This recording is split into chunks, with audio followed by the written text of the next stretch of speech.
Let's welcome back to the show New York Congresswoman Nicole Malliotakis from House Foreign Affairs. Congresswoman, it's good to see you. We're getting more news coming into the studio at this hour. It's about Homeland Security now says Mexican cartels are involved in every level of retail crime nationwide. It's costing the U.S. like $100 billion at least.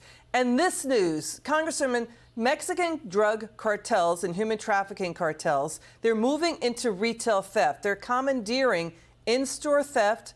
They're listing items on online marketplaces to ship stolen merchandise worldwide. So now they're profiting in another way off of Biden's border crisis.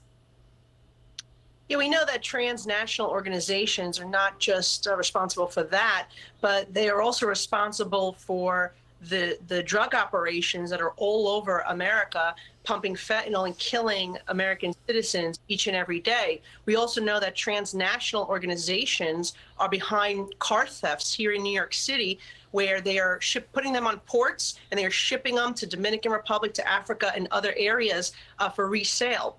So we know that there's a lot of crime happening. And we also know that terrorists on the FBI watch list were caught at the border. And just today, the FBI said that there are individuals that were smuggled here via ISIS that are in the country, and they're trying to get to the bottom of where they are. So there's a lot of reasons to be concerned about Biden's open border policy. And I wish Senator Schumer and the Senate would take some action and pass our border security acts if the president is not going to undo his executive orders that created this mess, because it is a concern. And look, we're 2 weeks away from September 11th. That is my biggest fear as a New York representative.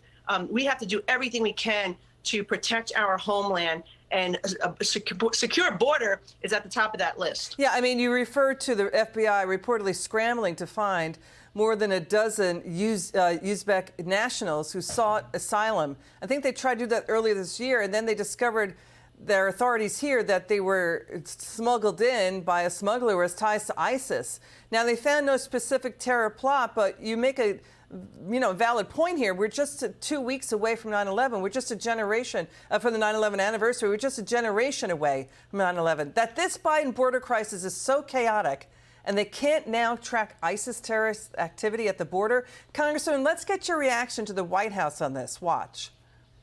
How is it possible that an ISIS sympathizer is sneaking people into this country? So the intelligence alerted us to a human smuggling network. We moved fast and successfully to disrupt it.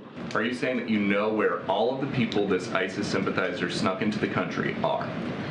If I can answer the question, I'm sure I'll touch on everything that you want to ask me. So again, intelligence alerted us of this human smuggling network.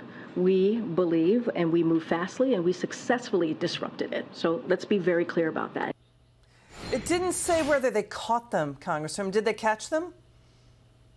Well, look, even if they caught those, there could be others, because we know that there were 1.7 million gotaways that had zero interaction with our government. Now, think about this. These people came in and they applied for asylum. What about the ones that totally evaded Customs and Border Protection, totally evaded our government? That's estimated again to be at 1.7 million, not to mention, the 7 million who have entered. So, I mean, it is really a cause for concern. We have been sounding the alarm on this, and it's mind-boggling to me that any politician that lived through 9/11 would be this reckless and this careless. But unfortunately, from Joe Biden to Chuck Schumer to all the others who are incentivizing and allowing this illegal immigration to occur. Now, think about Afghanistan, where they closed the air base there. And we don't know where those prisoners are, where they released from the jail on that air base.